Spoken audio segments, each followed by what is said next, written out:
Good morning, everybody. Welcome to Coffee and Conversations with the one and only J-Man. Your morning will never be the same. Here we go.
Good morning, good morning, good morning, good morning. You're listening to Coffee and Conversation with your boy J-Mac on Spreaker.com, iHeartRadio, Spotify, and all the other platforms that we're on.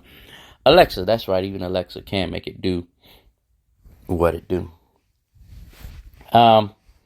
Good morning to everyone. Good morning to those that's in the chat room. Nurse Rachel, good morning to you. And to Emory Winship Cancer Center, my warriors out there at Emory Winship, good morning to you all. I know that you are doing great. I know you're doing great. You're looking good. You're smelling good. You're smiling good. Keep your energy up and make sure you handle what your trainers, that's your doctors, nurses, psychologists, psychiatrists, all of those people have instructed you to do so that you can have a better day and prepare for a better tomorrow. And to my trainers, good morning to you all. Thank you so much for all of your hard work and your dedication to your job. I really, really do appreciate you. To those that are listening live that's not in the chat room, good morning to you all. Thank you so much for joining in. And also to those that are going to look to listen on demand, good morning to you all. A good day, whatever time and frame it is for you while you listen. Good day to you. If there's any topic that you want to for me to discuss on here, a subject matter or whatever, please email it to podcast latc at gmail.com. That's podcast LATC. LATC stands for Life After the Collar. So podcast LATC. Make sure you do that for me if you don't mind. I want to get into, I don't know how short or long this conversation is going to be, but I'm just going to kind of push it out and discuss it and move forward.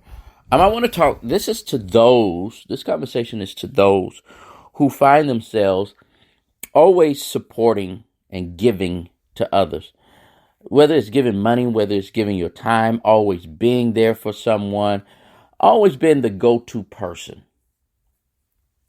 The other day, I was watching a TikTok or a Facebook reel or Facebook or YouTube video or something, but I think it was TD Jakes if I'm correct. I think it was TD Jakes, and he was using an illustration.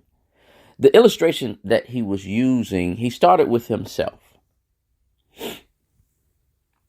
He said that if I was thirsty, it would be as simple as me going to get a glass of water, because I know that I'm thirsty and I need to get some, I need to be hydrated.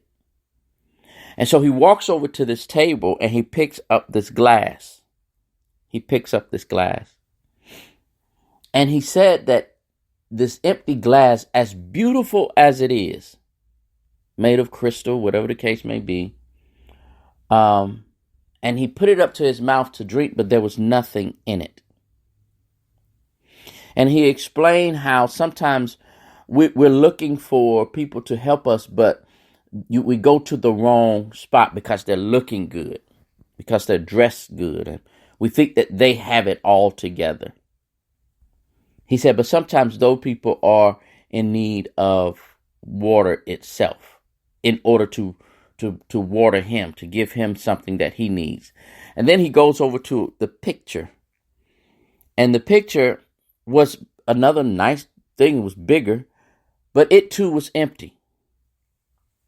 And so he went to pour water into the glass and nothing came out because the pitcher was empty. And the pitcher was empty, which made the glass stay empty, which made the person stay empty. The illustration was mind-blowing to me, and it woke me up to something very serious that many of us do, especially if you are a giver, especially when you're the one that everyone always run to.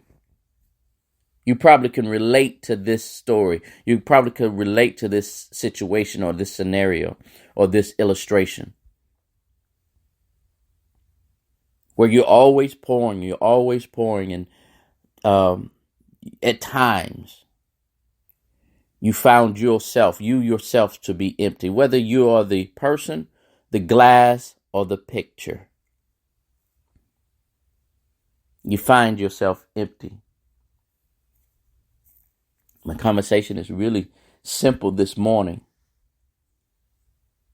and that is we often talk about loving yourself, preparing yourself. We talk about correcting yourself. We talk about celebrating yourself. Today, I want to talk about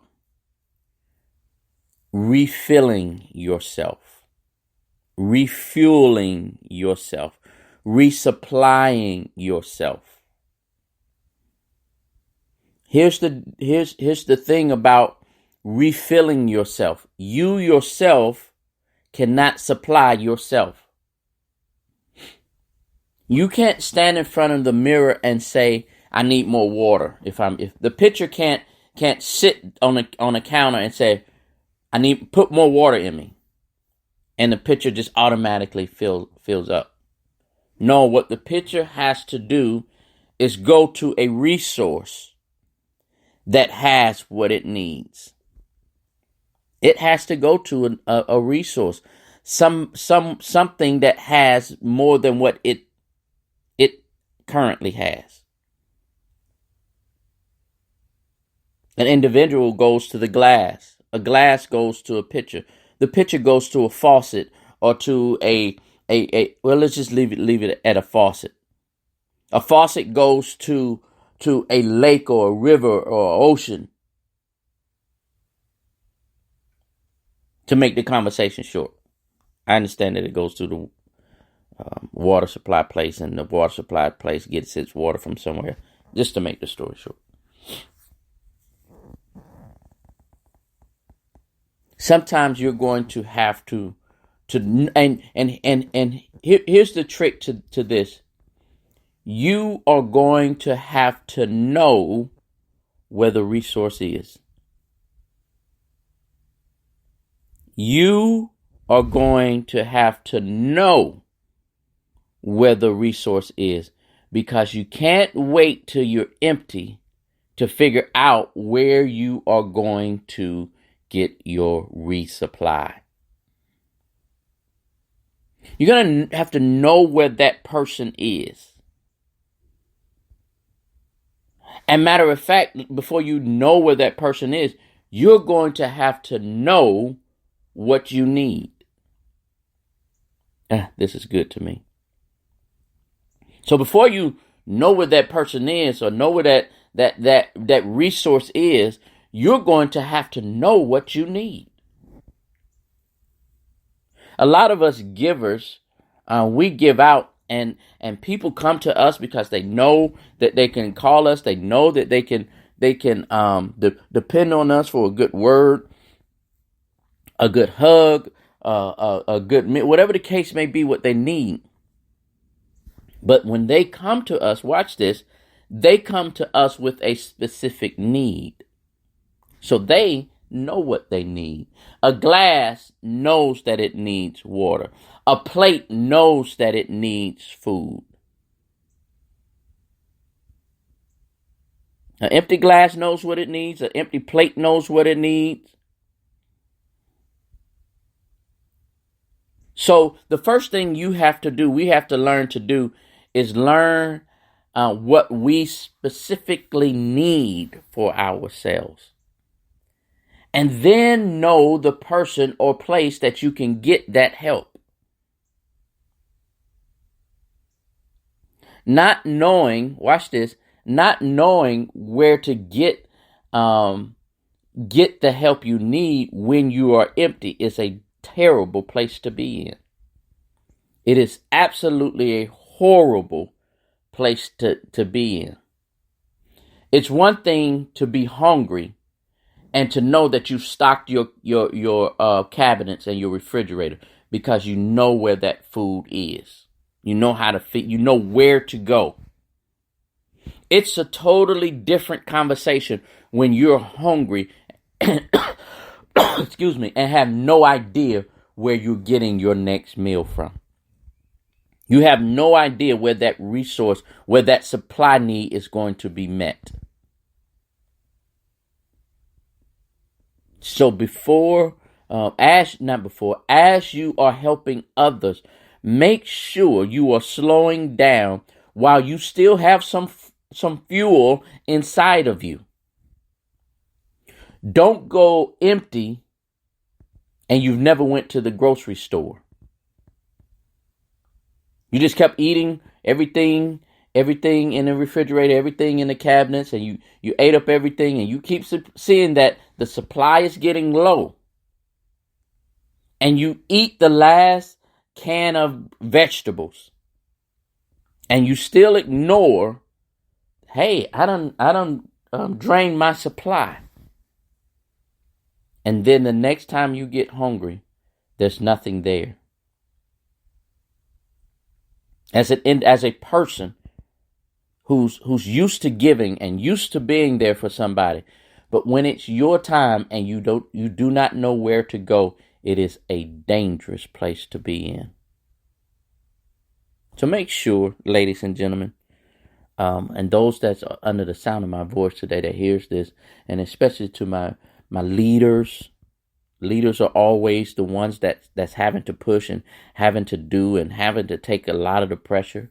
Church leaders, parents, especially single parents, remember to slow down and resupply yourself.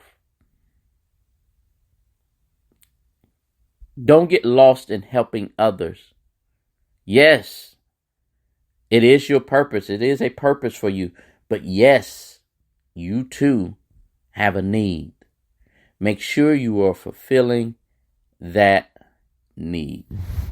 I said today I really wasn't going to push that much, the conversation much. I just wanted you all to know, hey, slow down and get you some resupply. Help yourself resupply up, and do it before you fully empty. Retrieve that what you need before you really get empty. All right? You all have a great day. I'm done with that conversation. It was real easy, real simple. Be good, be great, and let the Lord use you. All right, holla.